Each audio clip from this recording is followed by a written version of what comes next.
হায় চিল, সোনালি ডানার চিল, এই ভিজে মেঘের দুপুরে তুমি আর কেঁদে কেঁদে উড়ো না গো ধানসিঁড়ি নদীটির তীরে। তোমার কান্নার সুরে বেতের ফলের মতো তার ম্লান চোখ মনে আসে। পৃথিবীর রাঙা রাজকন্যাদের মতো সে যে চলে গেছে রূপ নিয়ে দূরে।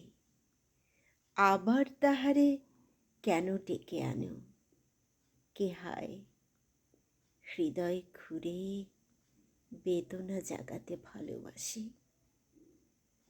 হায় চিল, সোনালি ডানার চিল, এই ভিজে মেঘের দুপুরে তুমি আর উড়ে উড়ে কেঁদো না গো ধানসিঁড়ি নদীটির তীরে।